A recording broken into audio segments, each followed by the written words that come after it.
Alors bonjour et bienvenue au podcast Au-delà des murs, le show qui a pour but d'inspirer la construction de bâtiments performants et durables. Je suis votre co-animateur Philippe. Et je suis votre co-animateur JS. Alors aujourd'hui à l'épisode, on parle d'eau avec Timothée Roy-Bouchard et Eddie Dureuil, fondateurs de l'entreprise EcoTime, qui valorise les sources d'eau et d'énergie inutilisées pour générer des économies dans les bâtiments de toute envergure. Ils y arrivent en passant à l'action sous deux axes principaux, soit l'hydrovalorisation, qui implique le recyclage d'eau de pluie et d'eau grise dans le but d'économiser l'eau potable, et aussi via la thermovalorisation, qui a pour but de faire de la récupération de chaleur pour gagner en efficacité énergétique. Ils ont conçu, fabriquent et distribuent le système Oasis, qui est en fait un système tout en un de valorisation des précipitations, qui est un outil parfait de rétention des eaux pluviales dans le cadre bâti et permet, du coup, de réduire la demande en eau potable. Il distribue également les produits Hydraloop, qui permettent de récupérer les eaux grises issues de la douche et des lavabos. On peut donc maintenant les traiter pour les rendre à nouveau propres et utiles, comme par exemple pour la toilette ou la lessive. Nous parlerons donc d'eau, de sa gestion dans le bâtiment, de son économie, des enjeux planétaires d'approvisionnement, de l'impression de fausse abondance que beaucoup d'entre nous avons, du moins au Québec, et des actions que nous pouvons facilement entreprendre pour faire une différence. Alors, bienvenue les gars, comment ça va aujourd'hui? Ça va bien, merci de nous accueillir. Ça fait plaisir, merci d'être là. On part direct. D'où vient l'idée de partir l'entreprise et surtout, y a-t-il vraiment un marché pour ce que vous offrez au Québec? C'est une excellente question. On va crever l'abcès tout de suite. Tu l'as dit dans ton intro, un faux sentiment d'abondance. Au Québec, effectivement, on a 3% de l'eau de source. On est vraiment choyé. Par contre, on la prend pour acquise. On a un des moyennes de consommation journalière par habitant les plus élevés de la planète. On l'utilise pour laver notre asphalte. On n'y fait pas attention depuis des décennies. Il n'y a rien d'infini. On a réussi à passer au travers aujourd'hui. Donc, oui, c'est un faux sentiment d'abondance. Aussi, elle n'est pas distribuée également partout au Québec. Il y a des gens qui sont plus choyés que d'autres. Et avec les changements climatiques, on l'a vu surtout dernièrement. Là, on a eu la belle tempête Debby qui nous a causé plein d'inondations, entre autres. Donc, oui, on est dedans, on est dans le cœur de l'ouragan. Fait que vous avez parti ça comment, en fait, l'entreprise? C'est d'où l'idée? Oui, pour l'entreprise, en fait, EcoTime est né en 2017. Je sortais de l'université et j'ai dit, OK, je me lance. Je connaissais mes forces, mes faiblesses, puis je savais que j'avais besoin d'un partenaire. C'est là que j'ai appelé mon partenaire Eddie, qui est avec nous aujourd'hui. Eddie, on s'était rencontrés en 2014. Les deux, on travaillait pour une entreprise québécoise qui faisait du recyclage des eaux grises. J'étais le directeur technique, Eddie était le vendeur, donc on était souvent sur la route, à se rendre un peu partout, à essayer de pitcher aux clients. C'est comme ça qu'on s'est connus. On est deux personnes, je pense, assez différentes, mais avec les mêmes valeurs, donc extrêmement complémentaires. Je pense que c'est ça qui fait notre force. En 2017, on a dit, OK, on embarque. C'est sûr que les premières années, souvent les startups, on se cherche un peu. On a commencé avec le système de récupération de chaleur. Puis, tranquillement, pas vite, c'est nos anciens clients de nos anciennes expériences qui nous ont rattrapés. Ils nous ont dit, hey, nous, on est toujours intéressés par ce genre de situation-là. Donc, on a développé un système qu'on a appelé l'Oasis. Donc, c'est ce qui nous a mené un peu aujourd'hui où on en est là, à vendre des systèmes de recyclage d'eau de pluie, récupération des eaux grises et à développer toujours notre système de thermovalorisation. Puis, vous vendez ça à qui au Québec? Ça dépend de nos systèmes. Du côté de l'Oasis, on ne touche pas au secteur des particuliers, la maison unifamiliale, mais tous les autres types de bâtiments peuvent se prêter à ça. On ne se cachera pas que faire de l'économie de l'eau dans le privé, pas vraiment de retour direct sur investissement. Fait qu'on parle plus de bâtiments gouvernementaux, municipaux, parapublics. On a quand même dans le privé des gens qui, par exemple, cherchent des certifications LEED. Il y a une partie là. Côté des eaux grises, on offre des systèmes résidentiels. Donc, principalement, les gens qui sont, par exemple, sur des fosses septiques scellées doivent la faire vidanger. Des gens qui ont des enjeux d'approvisionnement sur leur puits. Donc, principalement le marché pour le recyclage des eaux grises. Puis la thermovalorisation, ben, c'est du produit résidentiel. Ça, c'est vraiment pour monsieur, madame, tout le monde qui veut économiser sur sa facture d'hydro. Oui, ça, l'efficacité énergétique, là, tout le monde est à la recherche des watts. J'espère que l'hydro va pas augmenter rapidement parce que, je suis un consommateur comme vous tous d'hydro. En mettant du point de vue du bâtiment performant, un peu comme on disait, une fausse abondance d'eau au Québec, on a cette impression d'abondance énergétique. On a quand même une certaine abondance, mais là, depuis quelques années, l'hydro nous encourage de plus en plus fortement, vivement, à faire de l'économie. Puis là, on apprend qu'il y a de plus en plus de la misère à produire de l'énergie. Tout le monde va changer ou en tout cas est en train de migrer vers les véhicules électriques. On finit par comprendre qu'il y a quelque chose qui ne marchera pas au niveau du réseau. On le visualise et encore, c'est un début de visualisation. L'eau, au Québec, on est loin de dire « Ah, je vais économiser 1 mètre cube d'eau. » D'abord, 1 mètre cube au Québec, ça ne veut pas dire grand-chose. Hein? On parle plus en pieds cubes souvent. Mais même à ça, un pied cube d'eau, je veux dire, ça correspond à quoi? Il doit y avoir toute une évangélisation à faire. Je pense que c'est plus ton département, là, l'évangélisation. Ben, j'allais en parler parce que moi, je viens d'un pays où on payait pour l'eau. Moi, mes parents, ils me disaient, quand tu te savonnes, il faut fermer l'eau. Tu sais, ou quand tu te brosses les dents, tu fermes l'eau. Tu sais, tu remplis ton verre et puis tu laisses pas l'eau couler. Puis, je te cache pas, j'ai perdu ces habitudes quand je suis arrivé au Québec parce que, tu sais, je vais pas incriminer personne, mais je suis rentré en fait dans ce sentiment de fausse abondance aussi à un moment donné. Puis ça m'a rattrapé quand je suis retombé dans l'eau en 2014 avec l'entreprise où j'ai pris conscience que c'est pas parce qu'on en a beaucoup et qu'on la paye pas qu'il faut la gaspiller dans des utilisations qui sont pas nécessaires à la consommation humaine. Donc là, on a essayé de comprendre un peu le schéma de pourquoi au Québec, avec cette belle pluviométrie qu'on a, de l'eau qui nous tombe gratuitement sur la tête, comment ça se fait on la récupère pas, comment ça se fait on la réutilise pas, qu'est-ce qui se passe, quoi? Ça entraîne des fausses habitudes, dans le fond. C'est ça. Des mauvaises habitudes. Ça, on a pris des mauvaises habitudes et puis quand on en a en abondance et qu'on n'est pas taxé au portefeuille, c'est facile, je te dirais, c'est facile d'être facile de se laisser en fait aller. Et je te cache pas, c'est aussi, je pense, la venue en fait de mes enfants qui m'a fait prendre conscience de quel est l'héritage que je veux laisser pour les prochaines générations. Puis dans cet héritage-là, je me disais, on s'en va vers des manques d'eau parce qu'au Québec, on va pouvoir l'illustrer, il y a des municipalités qui manquent d'eau déjà. Hein. Ouais, c'est partagé dans les journaux, donc on n'invente rien et tout est vérifiable. Je me disais avec la crainte plus tard que mes enfants me disent mais hey, papa, si toi on a manqué d'eau en fait, si on manque d'eau aujourd'hui à notre génération, c'est parce que toi t'avais le luxe de chier dedans. Et je me suis dit genre je me suis dit comment je pourrais répondre à ça plus tard. En arrêtant de chier, là, c'est juste ça. Hein? C'est ça, ou justement de dire on arrête de chier dans de l'eau qu'on peut boire.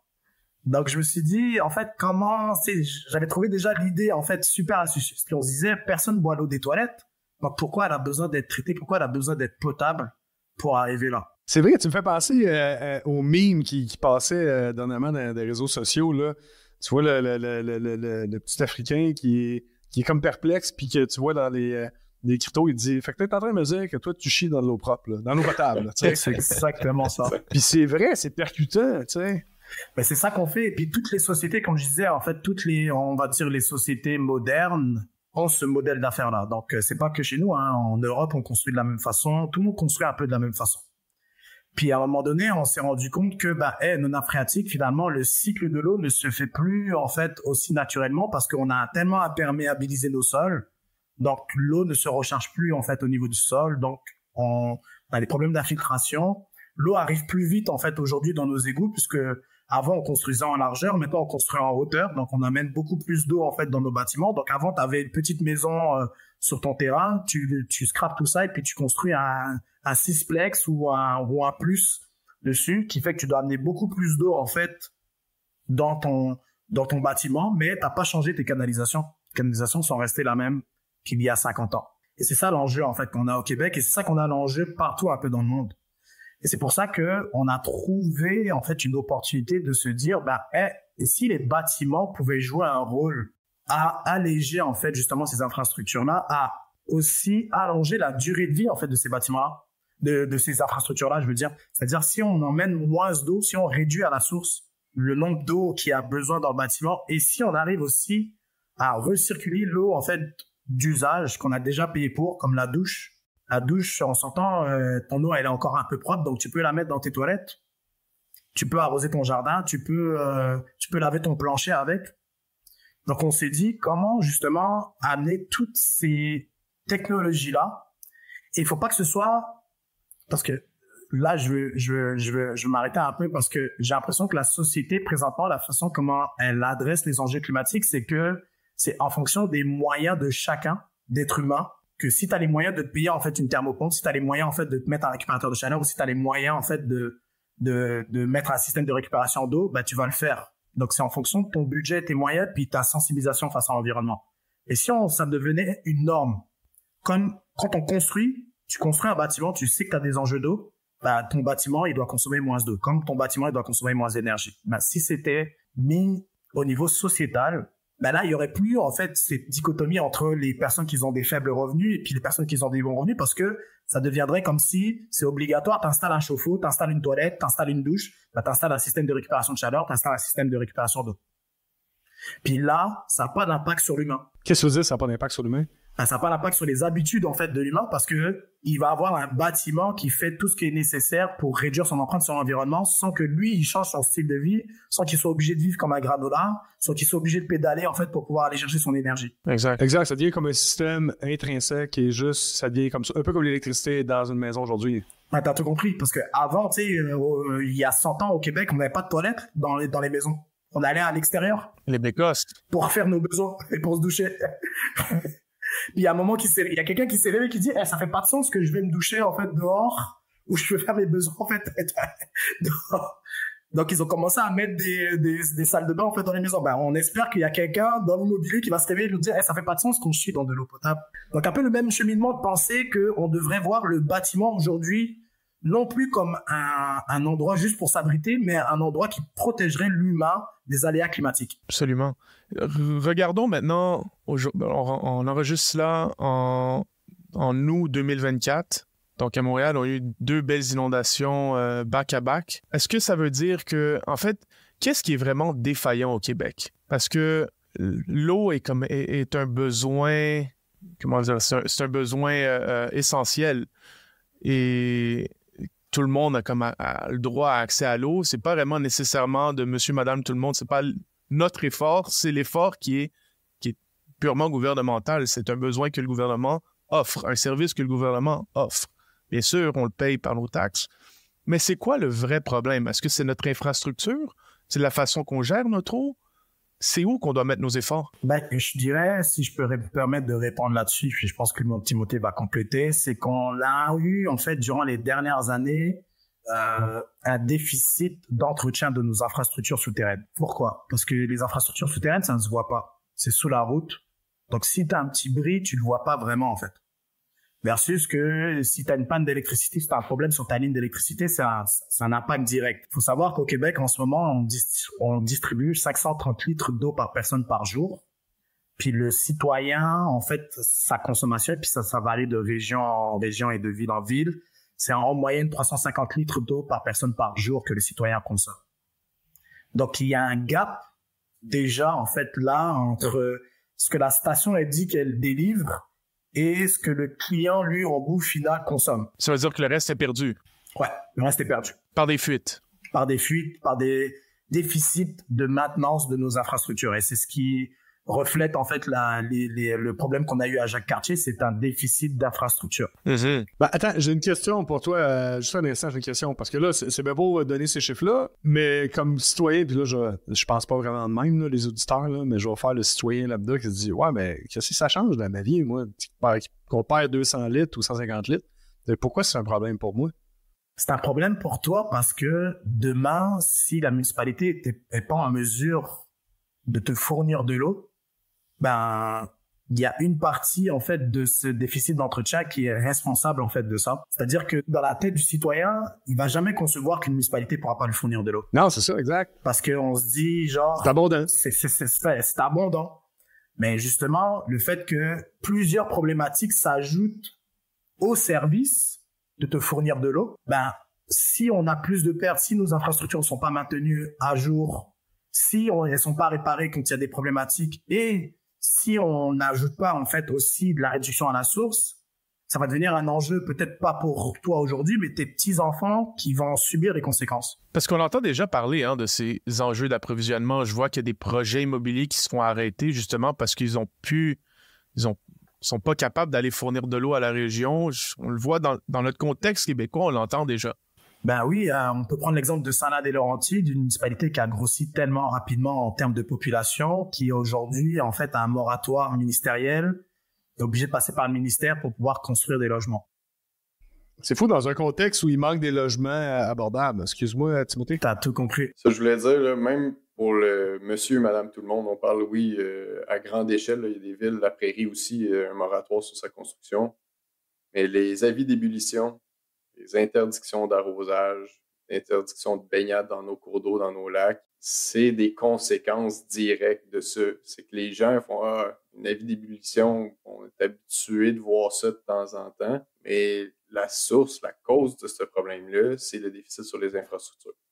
Et je voulais vous partager quand même quelques petits chiffres, là, donner conscience, parce qu'on parle de déficit, mais qu'est-ce que ça veut dire? Il y a un rapport du ministère des municipalités de 2001 qui fait l'état du coût moyen du mètre cube au Québec. Donc, ça varie beaucoup, là, mais en moyenne, un mètre cube au Québec, pour le produire, le distribuer, le traiter, c'est 3,67 $ le mètre cube. Ce même mètre cube-là va générer en revenus, c'est-à-dire dans les taxes qu'on va aller chercher, dans les impôts, il va générer 1,54 $. Ça ne prend pas la tête à Papineau pour voir, ça coûte 3,67, il génère 1,54. Il manque beaucoup d'argent. C'est qu'à la fin, là, le gouvernement, il doit trouver de l'argent, fait que on va juste être plus taxé pour nos services. Là. T'as tout compris. Il manque de l'argent. Cet argent-là, elle existe quand même. Elle va où? Ouais. Donc, c'est pas nécessairement juste qu'ils vont nous taxer plus. C'est qu'ils nous taxent présentement pas assez depuis des années. Fait que quand on parle de déficit des infrastructures, c'est les infrastructures qu'on aurait dû mettre de l'argent pour les maintenir, pour les entretenir, pour les mettre à niveau. On l'a pas fait. Fait que c'est une dépense qu'on a juste reportée dans le futur. Puis d'ailleurs, j'ai le chiffre de ça. Ça provient d'un rapport qui est fait par Réseau Environnement à tous les années. Le déficit sur les infrastructures en fin de vie. Donc, le montant que le Québec devrait mettre pour prendre ce qui est fini comme infrastructure, comme la grosse fuite qu'on a eue en dessous du pont Jacques-Cartier, c'est 44,7 milliards de dollars qui devraient être investis. Quand on dit ça, on appelle ça... Wow, ça c'est juste pour les réseaux d'eau? C'est pour les infrastructures en eau. Donc, les usines de potabilisation, les usines de traitement des eaux usées, les aqueducs, les égouts pluviaux, les égouts sanitaires et aussi les routes. Oui, parce qu'il faut refaire les trottoirs après. Il faut refaire les trottoirs, il faut refaire les routes. Puis, pour un peu boucler la boucle, je ne veux pas générer de l'éco-anxiété chez les auditeurs. Ben, vas-y, garde-toi. Pour boucler la boucle de tout ça, c'est que c'est le municipal qui gère ça. Le municipal, comme le politique, c'est des élections à tous les 4 ans. Les citoyens qui votent pour les élus, ils veulent voir des parcs, ils veulent voir une nouvelle piscine, une nouvelle caserne, etc. Ils veulent pas voir 2-3 rues dans la ville remplies de cônes oranges, ouvertes pour dire « Ah, on est allé changer le tuyau qui passe en avant de chez vous. » Donc, c'est chiant. Oui, c'est chiant, puis j'en conviens, mais les élus, les maires qui veulent se faire réélire, ouais. Ben de dire à leur population, j'ai passé la moitié du budget municipal à remplacer des tuyaux, versus l'autre maire d'à côté qui disait, j'ai un nouveau parc, j'ai une nouvelle piscine, une nouvelle patinoire couverte, réfrigérée. L'équation est assez simple. Hein? Il y en a un qui va se faire réélire, puis l'autre, non. Je vous laisse deviner. Valérie Plante l'a dit cette semaine, elle a dit c'est pas sexy. C'est pas sexy, c'est ça qu'on allait dire. Et puis, on s'est fait toujours dire ça, en fait, durant nos démarchages. Il y avait même des maires qui nous disaient, qui savaient qu'ils avaient la problématique, qui nous disaient, mais vous n'êtes pas sur le bon territoire, messieurs, allez en Californie, allez un truc, mais t'arrives même pas à donner de l'eau à tes citoyens. Oui, mais allez quand même en Californie. C'est comme si, genre, il y a un sentiment de, je dirais pas, en fait, c'est de la honte, mais c'est comme si, on est un pays où il y a beaucoup d'eau, puis elle est mal gérée. Ouais. Parce que, réalistiquement, OK, ça va en prendre beaucoup pour qu'au Québec, on manque d'eau. On s'entend? Ça veut pas dire qu'on devrait pas bien la gérer. Ça va nous coûter plus cher à le faire. On va pas en manquer d'eau au Québec. Ça, on s'entend? Non, parce qu'il y a beaucoup de fleuves et de lacs que on peut. Il faut savoir, en fait, l'eau, elle est en grande quantité au Québec. Oui. C'est pas ça le problème qui nous approche. C'est le service pour amener l'eau chez toi. C'est ça qui coûte. Et ça a été négligé, cette partie-là. Comme disait Timothée, il vous a donné un chiffre. C'est comme si tu as une business, ça te coûte $3 à chaque fois pour ta business, pour faire tes affaires, puis t'en récoltes seulement en revenu $1 et quelques. Tu t'entends que tu fais faillite? Très rapidement. Mais étant donné que c'est de l'argent de nos impôts, puis des fois, j'ai l'impression que des fois, on pense que le municipal, le gouvernement, c'est quelqu'un d'autre, mais c'est nous, c'est notre argent. Ça sort de quelque part, ça sort d'une autre taxe. Mais on a l'impression d'être anonyme dans la masse. Ben, c'est exactement ça, parce que c'est pas comme une bille d'hydro. Qui est compté, qui est propriétaire, disons, à ta consommation, là, tu le sais pas combien tu en consommes. C'est ça. Tu sais, voir ces chiffres-là, en fait, ça nous fait penser que, en fait, c'est sûr que tout ce qui est neuf, tout ce qui est nouveau comme infrastructure, j'espère qu'ils le font déjà correctement, là. Je le sais pas pour vous, mais maintenant, ce qu'on fait de nouveau, là, ils prennent au moins en conscience. Je comprends que changer ce qui est déjà existant, c'est plus compliqué. Il y a l'excavation, il y a des trottoirs, il y a ci, il y a ça, il y a d'autres coûts. Mais maintenant, est-ce que le neuf, est-ce que vous voyez que dans le marché, on a compris ce qu'il faut faire pour avoir une belle distribution? Au niveau des infrastructures municipales, oui, maintenant, tous les bâtiments vont avoir un réseau de drainage pluvial. On va essayer de déconnecter les gouttières. On va essayer de faire attention à comment c'est fait. Ça reste qu'entre le nouveau bâtiment et l'usine de traitement des eaux usées, ta double tuyauterie va finir pratiquement tout le temps au Québec dans un tuyau unitaire. OK. Ça veut dire qu'à chaque fois qu'il pleut, tout ce qui est dans le drain pluvial va finir dans l'égout. Puis ça dépasse très, très souvent la capacité de l'égout. Et c'est là que ça passe dans ce qu'on appelle un ouvrage de surverse. L'ouvrage de surverse, c'est là où l'égout déborde. Puis il déborde où? Dans le milieu récepteur. Ça veut dire le lac, le ruisseau, le fleuve, la rivière, etc. Maintenant, c'est répertorié, ces surverses-là. On parle d'environ une cinquantaine de mille. Au-dessus de 50 000 surverses par année au Québec. Je vais m'arrêter là-dessus parce que ça, c'est très important à comprendre.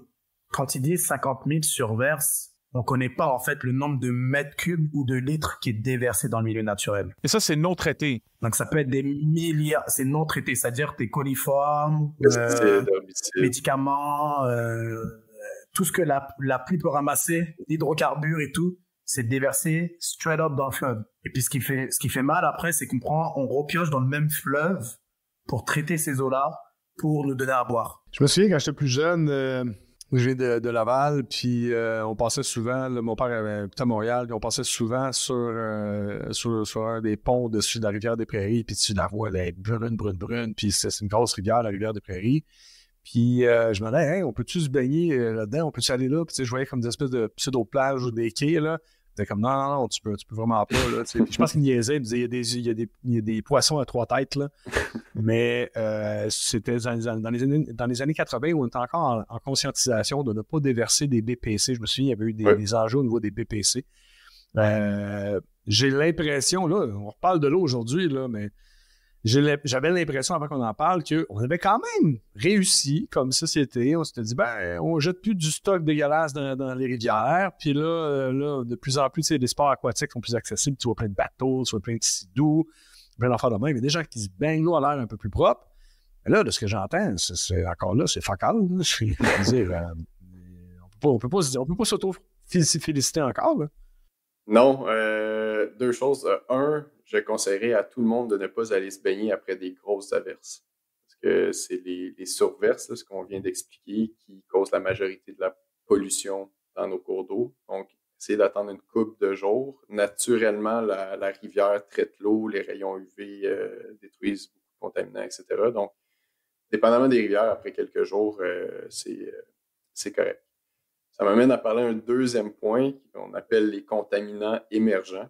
Contaminants émergents, on les appelle émergents parce qu'on vient de découvrir qu'ils sont dans la nature. Mais ça fait longtemps qu'ils y sont. Ça donne un peu quelques contaminants émergents, les microplastiques, les la crème solaire, Les médicaments. les antidépresseurs, les drogues, les PFAS, les contaminants éternels là, qu'on a entendu. Les quoi? Je donne un exemple, je me trompe pas, c'est la baie au Saguenay. On s'est rendu compte que la ville de Bagotville, la base militaire de Bagotville, faisait des pratiques de ses pompiers avec des retardants de flammes, qui sont des PFAS. Et ça se déversait tranquillement jusqu'à la rivière. C'est depuis les années 80 que l'eau de la ville contient des PFAS. Et ils s'en sont rendus compte, je pense, il y a 2 ans. Ça a créé une grosse polémique. Tu dis des PFAS, des BFAS? J'ai besoin de comprendre c'est quoi. C'est PFAS, là. OK, PFAS, PFAS. Ouais. C'est genre un produit chimique, là. Ouais, un produit chimique, je pense que c'est des plastifiants, je sais pas trop quoi. En tout cas, et ça, c'est utilisé dans toutes sortes de produits, là. Je pense que le Teflon dans nos poêles anti-adhésives en sont. Ah oui, dans lequel on fait la bouffe, on mange, là. Oui. Donc, tout ça est rejeté au milieu naturel, puis nos infrastructures construites dans les années souvent 70-80 ne sont pas faites pour traiter ces éléments-là. La Ville de Montréal est en train d'investir. Au départ, c'était 2 milliards. Là. Je pense qu'il y a eu des dépassements de coûts sur un ozonateur. Donc, un traitement à l'ozone sur le rejet des eaux usées. Donc, l'ozone va permettre de détruire la majorité de ces contaminants-là. Et vous le voyez, on sait bien, c'est Montréal, il y a beaucoup de monde. Ça reste peut-être un 8e, un 10e de la population du Québec qui là, va avoir ces eaux-là qui sont traitées. Mm-hmm. Il y a un beau reportage que je conseille à tout le monde qui est disponible gratuitement sur le site de Télé-Québec qui s'appelle La Goutte de trop. Et justement, il en parle là, à la sortie de l'eau usée, l'usine de traitement des eaux usées de Montréal. Je pense que les poissons sont quelque chose comme 95% femelles. Incapables de se reproduire et en tout cas la faune et la flore qui se tient là et pas c'est pas là que tu vas aller pêcher ton poisson, on va dire ça comme ça. Hey, c'est une méga boîte de Pandore qu'on est en train d'ouvrir avec vous autres aujourd'hui. Mais le pire, c'est qu'on est au Québec, puis je suis sûr que c'est pas le pire.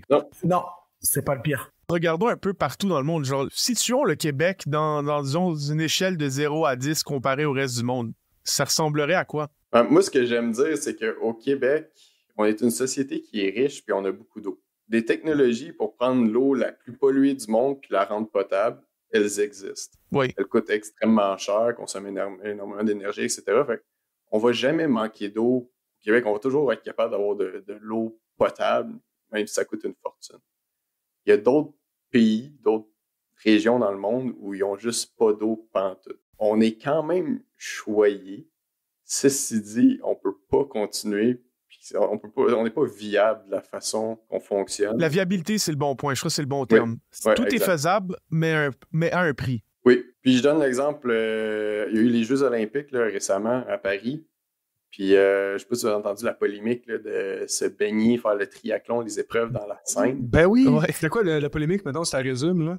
C'est que la Seine subit un peu la même chose que nos cours d'eau ici, là, des surverses, il y a des bateaux qui déversent leur eau usée directement dans la Seine, etc. C'est un fleuve extrêmement pollué là, qui passe dans une des plus grosses métropoles de la planète. Le but, c'était de redonner le fleuve à la population pour qu'ils puissent se baigner, donc faire les épreuves de triathlon dans la Seine.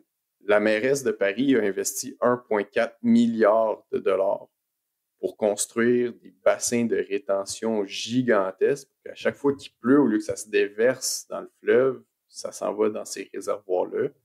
Ce qui est arrivé avant les Jeux olympiques, c'est qu'il y a eu beaucoup de pluie, plus que les bassins à 1,4 milliard étaient capables de prendre. Donc ça s'est quand même déversé dans la Seine. Et puis, les épreuves ont été reportées parce que la qualité de l'eau n'était pas assez bonne. Finalement, ils ont fait les épreuves parce qu'il n'y avait pas de plan B. Puis, quelques jours plus tard, il y a des athlètes qui ont été admis à l'urgence avec des infections aux bactéries E. coli. C'est E. coli et tout ça, ouais. Puis là, tout le monde sait c'est quoi E. coli. C'est quoi, Eddie, E. coli? Pour ceux qui ne le savent pas encore, qui nous écoutent. Bah, c'est une bactérie, en fait, qui se retrouve, en fait, dans les matières fécales. Mm-hmm. Et que si c'est pas traité, ben, tu peux avoir de sérieuses complications, en fait, au niveau du corps humain, là. Je suis pas scientifique là, mais je te cache pas que t'aimerais pas avoir une bactérie chez E. coli en fait à l'intérieur de toi. Ah non, c'est ça. C'est pas des belles affaires là, qu'on entend. Là. Mais tout ça pour dire en fait de pourquoi la raison de la réduction à la source de la consommation d'eau et des rejets d'eau usée, c'est parce que nos infrastructures ne peuvent pas supporter la quantité d'eau. Donc, il est judicieux de réduire à la source pour que on puisse mieux équiper nos infrastructures centrales à traiter ces polluants émergents, à traiter en fait l'eau confortablement, à donner une meilleure qualité en fait au niveau des rejets, mais au niveau de la potabilisation de l'eau. Et c'est pour ça qu'on n'a pas le choix de réduire à la source et on a pensé que le bâtiment pourrait jouer un rôle essentiel là-dedans. Ben oui, mais définitivement. C'est pour ça qu'Ecotime a sa légitimité de proposer les solutions qu'on propose. L'Oasis et l'Hydraloop, c'est parce que ça a cet impact-là. Ça permet de réduire à la source l'envoi d'eau dans les bâtiments et de réduire les rejets qui pourraient être envoyés en fait à la station. Donc, qui dit réduction dit moins de traitement aux produits chimiques, dit plus d'investissement pour équiper nos stations à traiter les polluants émergents, qui sont des polluants que présentement on ingère déjà nous en tant qu'être humain. Il y avait une étude qui mentionnait qu'on avait un peu l'équivalent qu'on buvait l'équivalent d'une carte de crédit par semaine dans les microplastiques. Pas du montant de la carte de crédit, le plastique de la carte de crédit. Ouais, le plastique de la carte. Par semaine. Arc. Parce que en fait justement, tu sais, toutes les fibres de plastique en fait de tes vêtements, de ta machine à laver, aussi se retrouvent en fait dans le fleuve et ne sont pas détruits quand ils sont retraités par la suite pour distribuer de l'eau. Donc, si vous n'avez pas un Brita, messieurs, je vous conseillerais de prendre un Brita ou d'avoir une solution qui traite supplémentaire, en fait, l'eau chez vous. Mais là avant de faire je sais pas c'est quoi le terme, là, mais de faire peur aux gens, là, parce que là, tu me conscientises, là. Ça vient d'où, là, ces informations-là? T'as payé ça sur un site obscur, sur le dark web, ou c'est tout officiel? Non, tout est officiel, comme je disais tantôt, tout est vérifiable. Tu peux aller chercher sur Internet, tu tapes problème d'eau, en fait, dans Google, et puis tu vas dans la page actualité, tu vas voir, en fait, que il y a tellement, et puis tu peux préciser au Québec, tu vas voir, en fait, qu'il y a des enjeux, en fait, partout, au niveau des municipalités, au niveau de la gestion de l'eau, au niveau des investissements. Au niveau aussi, comme je te disais aussi, au niveau de la carte de crédit aussi, il y a un article là-dessus. Mais je vais aller plus loin, puis je comprends ce que tu dis, mais je vais aller encore plus loin, parce qu'évidemment, tout ce qui est écrit sur Internet est vrai, là. Mais il doit y avoir un organisme qui gère l'eau au Québec. C'est qui, en fait? C'est quoi le ministère qui gère l'eau? C'est le ministère de l'Environnement. OK. Fait qu'eux autres doivent avoir des études qu'ils doivent produire. Oui, il y a plusieurs sources. Là. Nous, ici, ça fait des années qu'on est là-dedans, fait qu'on vous les résume rapidement. Là. C'est un amas d'informations qui proviennent d'un peu partout. Le ministère de l'Environnement, effectivement, est responsable de l'environnement, donc de l'eau. Le ministère des municipalités aussi est quand même très impliqué là-dedans parce que c'est les municipalités qui payent pour l'eau, c'est les municipalités qui la distribuent, qui la gèrent, etc.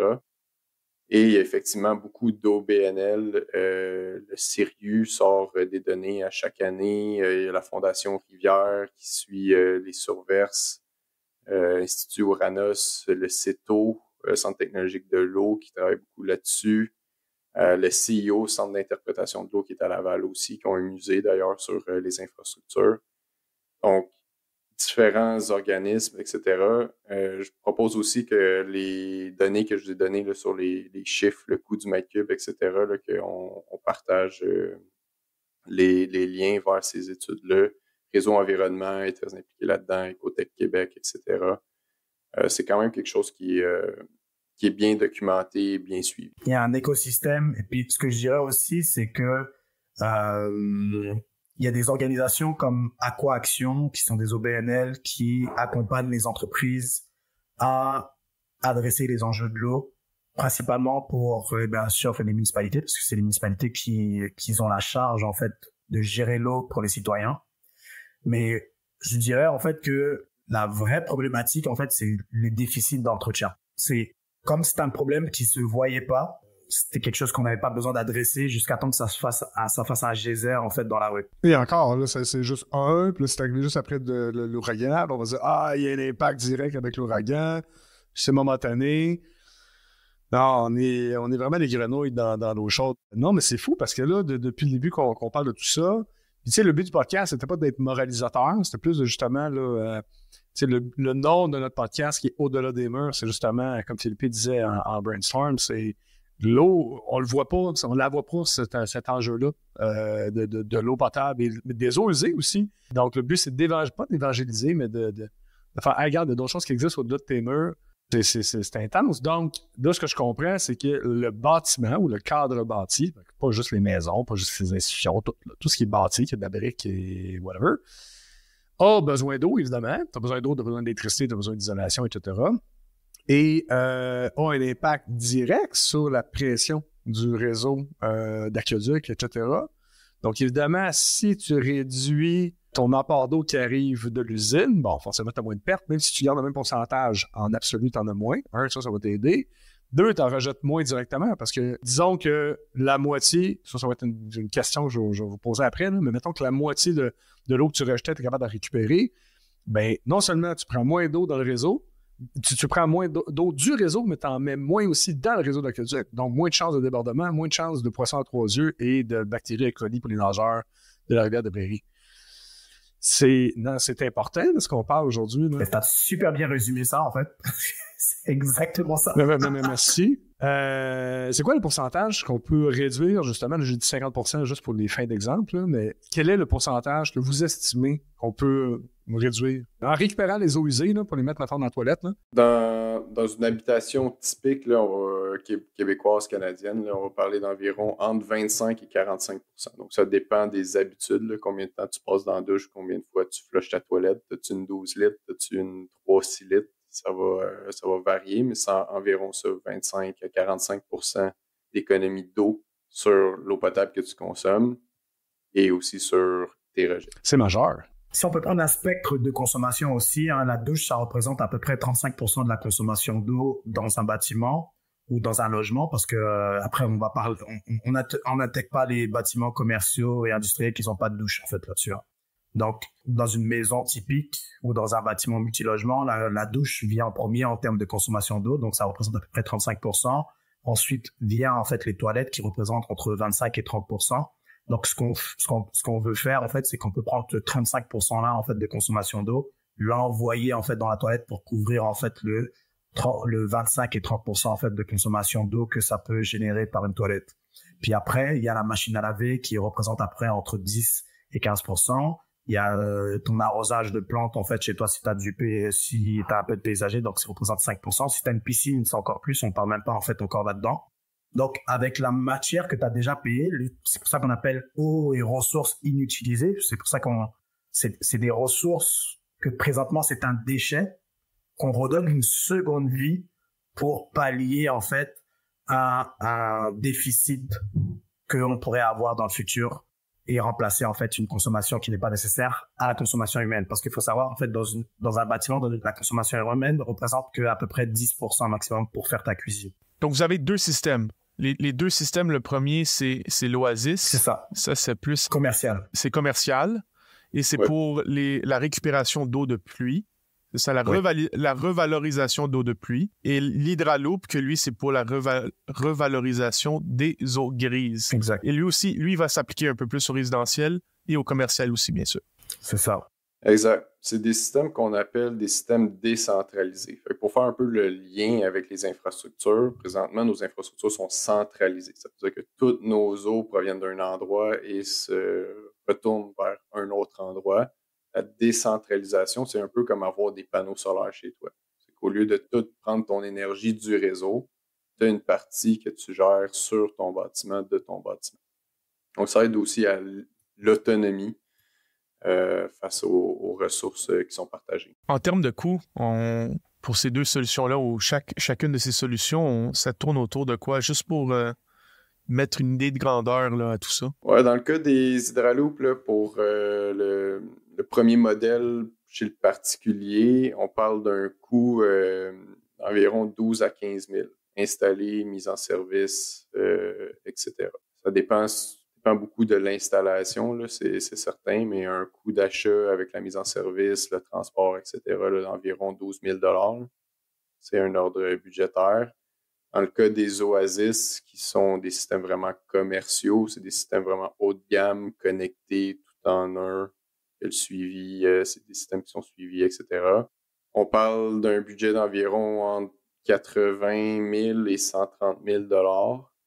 Des projets complets, là, incluant des gros réservoirs souterrains de dizaines de mètres cubes, toute la tuyauterie, etc. On parle généralement des projets entre 100 et 250 000 $ pour un bâtiment commercial. C'est sûr qu'il n'y a pas de limite là-dedans. On travaille avec des projets de quelques millions de dollars. C'est des superficies gigantesques. C'est pour des garages d'autobus où le lave-autobus à lui-même consomme au-dessus de 18 mètres cubes à tous les jours. Donc, c'est un autre ordre de grandeur, mais il n'y a pas vraiment de limite. Généralement, dans ce qu'on voit là, dans le marché, c'est l'ordre de grandeur pour les prix. Puis encore là, les prix que tu donnes là sont... il faut les mettre en contexte. Là. C'est ton projet à 250 000, et c'est pas pour toi toilettes, là. Pas pour 3 toilettes. Là. Non, effectivement. Là, c'est pour des bâtiments qui vont coûter 5, 10, 15, 25 millions. Ouais. C'est ça, exact. Donc, ça serait quoi c'est quoi les incitatifs ou l'intérêt pour un architecte? C'est qui spécifie ces choses-là? Ça va être architecte, ingénieur, municipalité? Généralement, on travaille avec les firmes de génie conseil, qui sont les concepteurs mécaniques qui vont intégrer ça au plan. On parle quand même aux clients finaux, etc. Les avantages de ces systèmes-là, je vous décris un peu l'Oasis, puis l'idée derrière tout ça. L'Hydraloop est très, très similaire là, dans le principe. C'est juste que c'est 2 applications différentes. C'est des systèmes tout en un, entièrement automatisés. Le meilleur parallèle que je peux faire là, pour que les gens comprennent un peu c'est quoi un système tout en un, c'est l'unité de ventilation. Les grosses boîtes métalliques qu'on voit dans les salles mécaniques ou sur les toitures, c'est des grosses boîtes qui contiennent tout ce que ça prend pour traiter de l'air.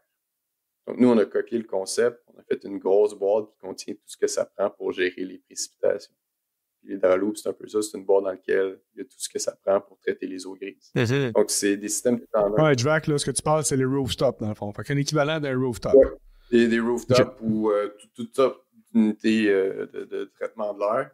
Donc, l'idée d'avoir ça, c'est qu'au niveau de la conception, le concepteur, au lieu de dire « OK, j'ai jamais fait ça, je sais pas comment il faut que je le fasse, je sais pas quelle composante de quel manufacturier, puis d'assembler un système que moi, j'aime appeler les systèmes Frankenstein. Puis après ça, une fois sur le chantier, ben là, tu as le plombier qui doit se coordonner avec le gars d'excavation, avec l'électricien, avec le gars de contrôle.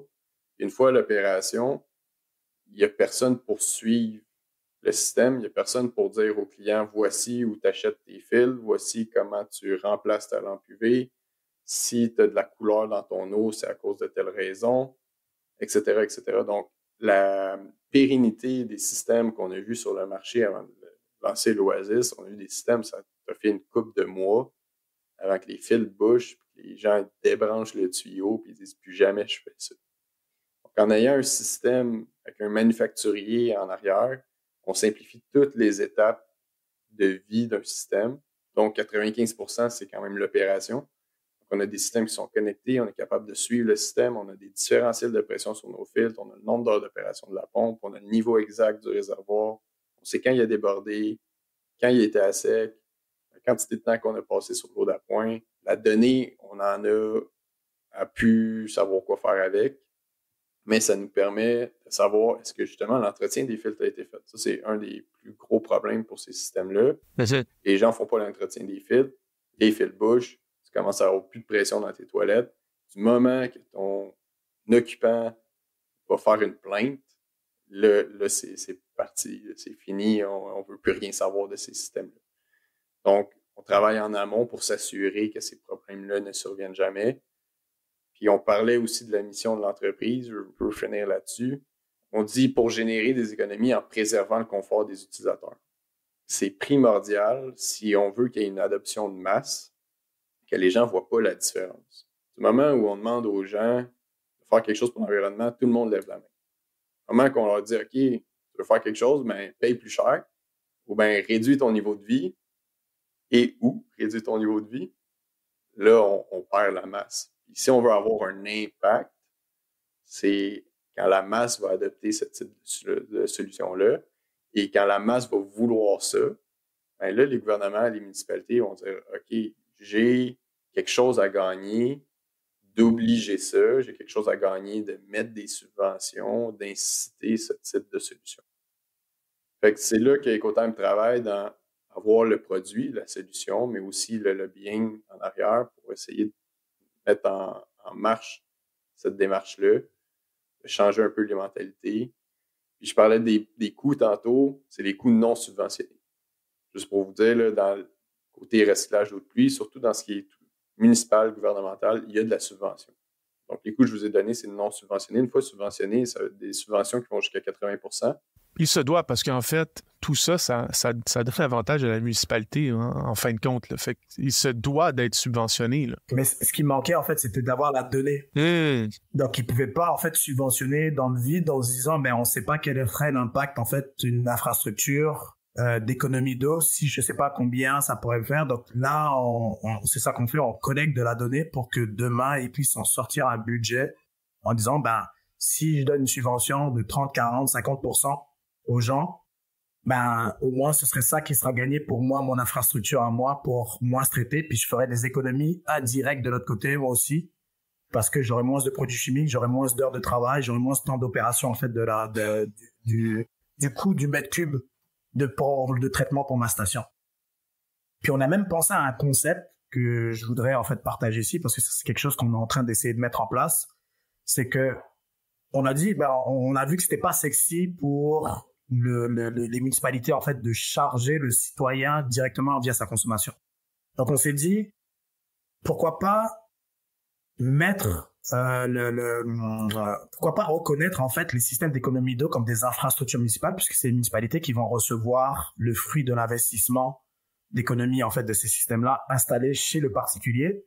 Ben, la municipalité, on se disait, ben, la municipalité pourrait offrir une subvention allant de 25 à 50% pour l'acquisition du système, et le reste du 50% serait défrayé directement de la taxe foncière. De la taxe, en fait, que tu payes pour l'eau annuellement, bah, elle serait défrayée sur 10-15 ans directement. Donc, le citoyen, lui, n'a pas d'argent à défrayer. Ça sort directement de son bâtiment et c'est le bâtiment qui rembourse l'argent à la municipalité au lieu que ce soit le citoyen. Le citoyen, lui, aura juste, bien sûr, à maintenir le système. Et c'est ça qui ferait l'entente avec la municipalité. Donc, on est en train de travailler ce concept-là. Ça a été déjà fait pour le côté énergétique avec une municipalité. Puis nous, on essaie de le transcrire, en fait, dans l'eau. Parce que, bah, l'eau, c'est la municipalité qui paye pour l'eau. Donc, on leur a dit, bah, si vous faites ce programme-là, bah, il y aurait plus d'impact pour vous au niveau de vos infrastructures parce que là, ce serait le bâtiment, en fait, qui économiserait et qui rembourserait, en fait, qui paierait, en fait, l'infrastructure d'économie d'eau, en fait. Puis, est-ce que vous avez testé votre proposition à certaines municipalités? On est en train de le faire là en ce moment. Dans la stratégie, okay. on a fait un partenariat avec un conseil régional de l'environnement à la Nodière. Puis on a co-créé une stratégie de réduction d'empreinte hydrique pour le territoire de la Nodière et on va implanter cette solution-là une fois qu'on aura les données de combien les bâtiments consomment par typologie de bâtiment. Ben, ça va donner une idée à la municipalité de combien pourrait être donné comme genre de subvention, combien pourrait aller jusqu'à où elle pourrait aller comme pourcentage d'incitatif.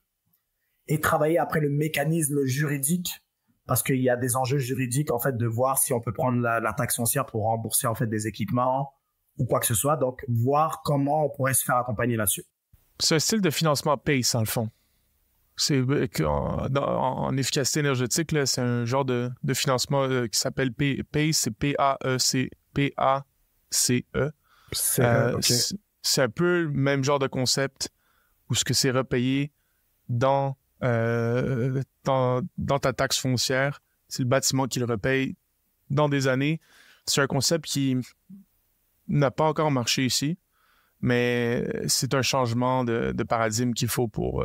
Ah ben justement, je peux t'annoncer, en fait, la première municipalité qui a fait ce concept-là pour le niveau énergétique s'appelle Varennes. Puis c'est du Québec que c'est parti, en fait, cette initiative-là. OK. Puis la province du Québec a été ça a fait des petits en fait dans tout le Canada, mais la province du Québec a été les seuls à bloquer en fait, à mettre en place ça. Ça vient du Québec, mais la province du Québec est bloquée. Wow! On est-tu bon au Québec, hein? On est des leaders au Québec, hein? On traîne pas en arrière. Mais non, mais écoute, ça fait quoi, 2 ans qu'on fait le podcast, là? Christy qu'on traîne en arrière au Québec, là, c'est impressionnant. J'espère que les gens l'entendent. Puis d'après moi, ceux qui entendent, ils sont willing d'aller en avant. Là. Ben, tu sais, tantôt tu disais, ouais, il y a des problématiques dans le monde, mais tu sais, on aime bien voir toujours les arbres, les troncs d'arbres qu'il y a en fait chez nos voisins, mais on voit pas la paille qu'on a chez nous. Tu sais, on voit à quelques kilomètres, les peuples autochtones n'arrivent pas à fournir de l'eau potable. C'est drôle l'exemple que tu donnes parce que il y a quelque chose qui est quand même prisé en bâtiment ultra performant, c'est des panneaux de fibre de bois. Puis jusqu'à tout récemment, les panneaux de fibre autres que Eco4, là, ça c'est correct, là, mais il y a quelque chose de mieux qui existe. Là. Et jusqu'à tout récemment, le meilleur marché venait d'Allemagne. Fait que je trouve ça. La première fois qu'on m'a dit ça, j'ai fait ben voyons, on manque pas de bois, là, nous autres. Là, on a une industrie de pâte et papier. On est obligé de faire venir de la fibre de bois d'Allemagne. C'est spécial, la fibre de bois là? Non, c'est du bois. C'est juste que les autres, il y a une industrie. Mais what the fuck? Puis là, la personne a dit ouais, je sais, mais ça revient moins cher. OK, mais quand même, what the fuck? Puis là, il dit ouais, il y a des architectes là, qui trouvaient ça aussi un peu what the fuck. Ils ont parti ça dans le Maine, mais ils vont garder ça aux États-Unis. Parce qu'ils ont la misère à faire de la production. Fait que c'est vraiment là. C'est complètement absurde tout ça. Mais mettons, parlant d'absurdité un peu, peut-être pas nécessairement d'absurdité, c'est quoi les obstacles que vous rencontrez pour l'adoption de ces solutions-là de récupération des eaux au niveau immobilier? Mis à part là, la résistance au changement de l'utilisateur, qui, de toute façon, ce que je comprends, il ne devrait pas être trop impacté, voire pas du tout. Mais mettons, là, quand vous pitchez ça à des investisseurs immobiliers ou à des promoteurs, ou je sais pas à qui vous le pitchez, là, c'est quoi les objections que vous rencontrez? Ben, les gens, ils se disent, puis si je peux me permettre de répondre, dans le monde immobilier, là, je te cache pas, c'est l'argent qui compte là. C'est le bottom, c'est combien ça coûte.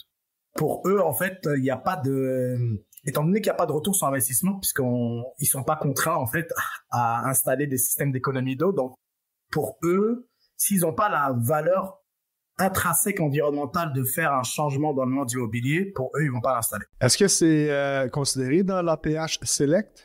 Oui, donc là, nouvellement dans l'APH Select, il y a une orientation où justement il y a une sensibilité sur la consommation de l'eau et sur la gestion de l'eau dans le cadre bâti. Puis en pré-production, Timothée, tu me parlais justement d'un changement peut-être au niveau du code de plomberie là, qui apporte justement, qui change un peu la donne là, de ce milieu-là de récupération des eaux de pluie. Ça nous aide? En fait, ça vous aide ou ça vous met un peu plus de bâtons dans les roues? Nous, Ecotime, ça nous aide. Le recyclage d'eau, je pense qu'à terme, ça va nous aider. Il y a du plus et du moins là-dedans. Puis je suis content que tu me donnes la vitrine là-dessus parce que d'ailleurs, je donne une formation à la CMMTQ, là, la Corporation des maîtres mécaniciens et tuyauteurs du Québec, donc tous les plombiers, sur l'arrivée du nouveau code. Donc, depuis le 11 juillet 2024, est entré en vigueur le nouveau code de plomberie avec les modifications apportées par l'ARBQ, la Régie du bâtiment du Québec. D'ailleurs, on a une période, un sursis de 6 mois. Donc, on a jusqu'au 10 janvier 2025. Tous les bâtiments qui sont mis en chantier avant le 10 janvier peuvent se fier soit au code 2015 ou au code 2020. Vraiment un ou l'autre. Et à partir de ce moment-là, le code 2020 va être obligatoire. Et la particularité de ce code-là, c'est qu'il y a maintenant une nouvelle section, la 2.7.2, qui est une section entièrement dédiée au recyclage d'eau de pluie. Section qui n'existait pas. Donc avant, on parlait juste que des réseaux d'eau non potable. C'était une petite section. Ça faisait en sorte qu'il y avait un peu du n'importe quoi. C'était un peu le Far West. On faisait ce qu'on pensait qui était bon. Beaucoup de gens qui pensent que le recyclage d'eau de pluie, c'est de mettre un baril, une pompe, puis si on est fancy, on met un filtre. Donc, maintenant, la nouvelle section du code de plomberie donne la recette de comment faire un système, quelles composantes doivent être en place, quel type de traitement, aussi quel type d'application, quel type de bâtiment peuvent se prêter à ça. Donc, maintenant, c'est beaucoup plus encadré. On pense que, quand je parlais de pérennité des systèmes tout à l'heure, c'est quelque chose qui va vraiment aider à éliminer les systèmes qui ne fonctionnent pas. Donc, on pense qu'on va avoir vraiment un meilleur retour. Ça, c'est super positif. Ceci dit, on parlait du Québec, il faut qu'on soit spécial un peu. L'ARBQ a énormément restreint le type d'application qu'on peut faire. En gros, là, même les boyaux d'arrosage sont interdits. On peut faire de l'irrigation souterraine. On peut faire les toilettes, urinoirs, machines à laver. C'est pas mal ça les applications qu'on peut. Donc, ça restreint, mais en même temps, je pense qu'à terme, la RBQ est là pour la sécurité des gens. Donc, quand elle ne sait pas si c'est correct, c'est sûr qu'elle va l'interdire. Donc, avec des stratégies comme la réduction d'empreinte hydrique qu'on est en train de faire avec la Naudière, on va être capable de faire remonter des données de projets pilotes, des expériences à la RBQ pour éventuellement étendre le champ d'application de ce type de technologie-là. C'est quand même un pas dans la bonne direction, dans le fond. Oui, je pense que c'est ça. C'est bien d'encadrer ça, puis de le faire comme il faut, avoir des belles expériences, puis que les gens reprennent confiance en ce type de technologie-là. Parce que aussi, c'était un problème. On voyait beaucoup des gens qui l'avaient fait, qui ne voulaient pas le refaire. Mais malheureusement, c'est souvent des gens qui ne savaient pas vraiment s'y prendre. Là, maintenant, il y a des instructions claires à suivre. Que vous y allez avec l'Oasis, avec EcoTime, ça va nous faire plaisir de vous aider. Mais si vous voulez le faire vous-même, ben, au moins vous avez une démarche à suivre qui va vous assurer un certain succès. Et il y a un impact direct sur l'obtention de leads. Oui, exact. Nous, on dit qu'on aide à aller chercher jusqu'à 11 points lead. Donc, la gestion efficace de l'eau contient 11 points. On aide à aller chercher les prérequis. Pourquoi on aide jusqu'à 11 points? C'est parce qu'il y a certains points, par exemple, qui sont liés au remplacement de l'eau potable dans les tours d'eau. Si vous n'avez pas de tour d'eau, ces points-là ne sont pas disponibles. Il y a des points aussi à aller chercher pour des compteurs d'eau autres que le compteur d'eau principal. Nous, on a un compteur d'eau dans nos systèmes. Donc, on va chercher un des 2 compteurs d'eau qui va aller vous chercher un point. Mais ça reste que la majorité des points, donc il y a 6 points pour l'économie d'eau à l'interne du bâtiment et 2 points à l'externe, un total de 8 points. Vous serez capable d'aller chercher ces points-là. Ou en tout cas, du moins, aider à aller chercher ces points-là. Ça peut quand même faire une bonne différence là, chez les clients privés. APH Select, Construction Lead, c'est souvent des arguments qui vont faire en sorte qu'ils vont aller de l'avant avec nos systèmes. Oui, rapidement, l'APH Select, pour ceux qui ne savent pas c'est quoi parmi nos auditeurs, c'est pas mal le nouveau et unique vecteur de financement pour les bâtiments multilogements. Ça permet d'extensionner la durée de ton prêt, ça diminue le taux d'intérêt, ça allège en fait le fardeau financier en fait aux promoteurs immobiliers. Fait que, bref, ces temps-ci, pour rentrer dans ton argent, quand tu construis des multilogements, tu passes par l'APH Select depuis à peu près 2 ans. Puis essentiellement, tu as des barèmes là, de 3 niveaux. Grosso modo, plus tu es performant, plus tu augmentes ton efficacité énergétique, mais pas juste énergétique, ça c'est sur plein d'aspects. De ce que je comprends, plus tu t'approches de lead ou tu dépasses lead, là, grosso modo-ish. Là. Mais c'est la cote Energuide. C'est la même affaire. C'est ça. Mais ça affecte l'eau aussi. Là. Mais grosso modo, ça t'aide. Là, pêche élect, là, plus tu es performant dans ton bâtiment, meilleur ton taux d'intérêt est. Puis, ben, on parlait tantôt, bottom line, c'est le cash là, dans cet univers-là. Ben, évidemment, si tu as des meilleurs taux d'intérêt, ben, tu es plus content. Puis pour y arriver, ben, il faut que tu sois plus performant. Vous êtes aussi dans les Antilles. On a parlé rapidement au début. Là, fait que vous êtes international. Comment ça? Alors, moi, je suis originaire de la Martinique et puis l'enjeu de l'eau sur une île insulaire, je pense, Philippe, c'est toi qui disais que tu avais vécu un peu à la Barbade. Mm-hmm. Tu peux comprendre en fait que on n'est pas choyé comme au Québec. Donc, il faut être très soucieux en fait de sa consommation. Donc, moi, ayant grandi au bord de l'eau, ayant vu en fait mes parents me disaient tout le temps, hey, quand tu te douches, tu fermes l'eau quand tu te savonnes, l'eau ça coûte cher. J'ai eu beaucoup de sensibilisation dans ma jeunesse là-dessus. Que quand je suis tombé dans le recyclage de l'eau, je me suis dit waouh, ça serait bien amener chez moi ça. Puis c'est de là que j'ai parti l'aventure de développer en fait le marché là-bas. Puis je te dirais que c'est dernièrement que l'État français, en fait, le gouvernement, a légalisé officiellement, a encadré officiellement le recyclage de l'eau, principalement des eaux grises, sur la France. Donc c'est venu en fait un décret national qui fait que maintenant les promoteurs immobiliers peuvent s'équiper de systèmes de recyclage des eaux grises et aussi d'eau pluviale pour réduire leur consommation d'eau. Faut savoir que en France, c'est pas pareil comme au Canada. On attend en fait au Canada une agence de l'eau, donc un organisme qui est dédié en fait à la gestion de l'eau. En France, il y a plein d'organismes, d'agences de l'eau. Donc, il y a une agence centrale, mais il y a plusieurs départements qui ont en fait une entité qui gère l'eau.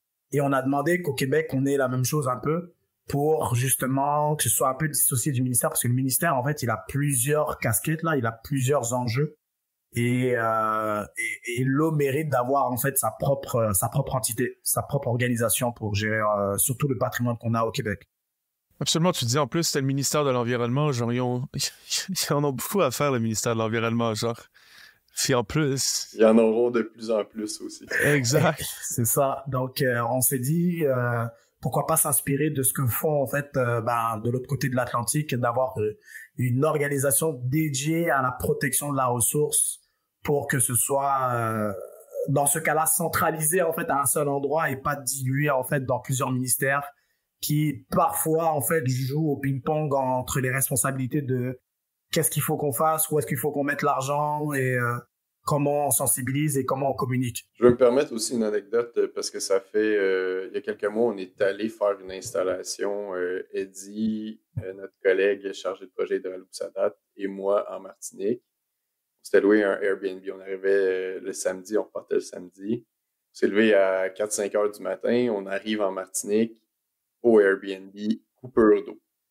Mais coupure d'eau, là, c'est pas t'attends 5 minutes que ton réservoir de toilette flushé. Il n'y a pas une goutte d'eau qui coule. Quand tu t'es levé de bonne heure un matin, on est 3 gars dans l'appartement. Fait comme il y en a un qui a envie d'y aller, mais tu sais, c'est spécial, mais la première question que tu te poses quand il n'y a pas d'eau, c'est pas qu'est-ce que je vais boire. Trouver une bouteille d'eau, c'est assez facile. Mais quand tu as envie, tu te poses la question sérieusement. Après ça, le lundi, on s'en va sur le chantier, coupure d'eau sur le chantier. Il fallait qu'on fasse des tests avec nos systèmes. Mardi, coupure d'eau sur le chantier. Vendredi, coupure d'eau sur le chantier. Le samedi suivant, à l'appartement, encore une autre coupure d'eau. Des coupures d'eau, c'est généralement de 8 à 8. De 8 le matin à 8 le soir, c'est 0-0. Puis il fait 34. L'humidité est dans le tapis. Tu réalises là, que, OK, ça se peut pas avoir d'eau, c'est un choc. Et la Martinique a ses besoins, ses particularités aussi. Les gens sont généralement moins riches, donc c'est plus difficile des fois d'acheter ces systèmes-là. La plomberie, les bâtiments sont pas faits de la même façon, donc on n'a pas de sous-sol, il faut répondre à des normes parasismiques, des choses comme ça. Donc, c'est quand on se fait dire aller ailleurs, oui, aller ailleurs, c'est facile à dire, mais c'est pas tout le temps aussi facile que ça. Si c'était facile, tout le monde le ferait. Donc oui, il y a plein de marchés sur la planète. C'est une problématique globale, mais chaque région aussi a ses particularités. Si on regarde ça rapidement, disons, on compare ça aux Émirats arabes unis, genre. Ils sont aussi dans le désert. Oui. Sauf que, tu sais, tu le dis, genre, tout est faisable, mais il y a un prix, genre. Tu sais, eux, ils font de l'osmose inverse, là. Oui. Ça coûte hyper cher, puis c'est super intensif en énergie. Donc, oui, c'est faisable. Genre, t'es capable, mais Exact. à quel prix? Puis c'est exactement ça. Fait que c'est pas tout le monde qui va pouvoir le faire, c'est pas toutes les petites îles qui vont pouvoir le faire, donc la problématique demeure, là. Puis on s'est dit, nous, en fait, en restant au Québec, parce que c'était ça aussi un peu on aime ça les défis chez Ecota, mais on se dit, s'il n'y a pas de défi, il n'y a pas d'apprentissage. C'est de commercialiser des systèmes d'économie d'eau dans un pays où les gens pensent qu'ils n'ont pas besoin d'économiser. On s'est dit comment avoir une approche qui permettrait en fait aux gens d'adhérer à ce principe qu'on est en train de mettre en place sans qu'il y ait un aspect monétaire qui les motive. Parce que si l'aspect monétaire là, c'est un no-brainer là, comment dire. Excusez encore l'anglicisme. Mais comment justement impliquer une personne au-delà de la vertu et pas forcément financier à implanter des systèmes d'économie d'eau. Puis c'était là le vrai challenge, c'était là la vraie approche pour nous qui étaient formateurs. C'est pour ça qu'on est toujours au Québec. Et puis, on a bien fait de pas écouter en fait les personnes parce qu'on en vend des systèmes. Puis on est même, je dirais, débordé. On est en train de essayer de contrôler notre croissance parce que justement, on a de la demande et que c'est pas juste un effet de mode. Non, exact. Avec les changements climatiques qui sont réels, là, il y a des modifications qui se font dans le climat. Là, l'eau est aux premières loges, en fait, de l'enjeu. Là. Totalement. Et puis, je te dirais, ce qui nous a donné un petit peu de boom aussi, là, c'est pendant la période de COVID, les consommations n'étaient pas les mêmes. La répartition des consommations, étant donné que les gens étaient chez eux, donc ils consommaient beaucoup plus chez eux.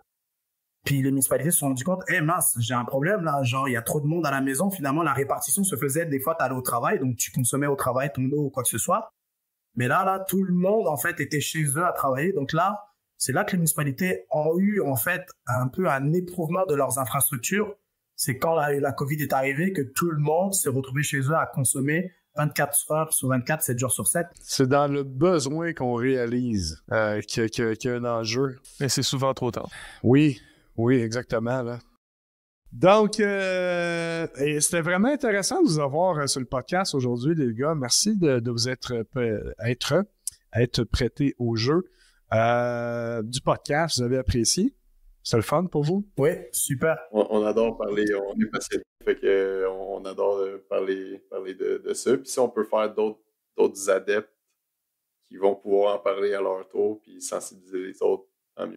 C'est ça que je voulais dire, en fait, si je veux passer à un petit call to action, pour nous joindre, en fait, vous pouvez aller sur notre site web www.ecotime.ca, on a notre adresse, on a un formulaire de contact si les personnes veulent des informations sur nos solutions. Il y a mon numéro de téléphone qui est sur notre site web, donc ils peuvent aller dessus. Première chose que les gens peuvent faire déjà, c'est nous suivre nos actualités en fait sur nos réseaux sociaux, que ce soit Facebook et LinkedIn. Ça fera un plaisir en fait parce que nous on partage beaucoup d'informations, des blogs et on essaie de sensibiliser, de vulgariser, rendre accessible l'information sans être moralisateur là-dessus. Je dirais en fait la façon comment un citoyen, monsieur lambda, peut agir au-delà en fait d'achat de nos solutions, c'est aussi de participer à des conseils citoyens. Au niveau des municipalités, tu sais, comme Montréal avait fait en fait une commission, une audition pour que les citoyens puissent venir s'exprimer sur la gestion de l'eau dans les prochaines années au niveau de la ville et les orientations que la ville devrait prendre.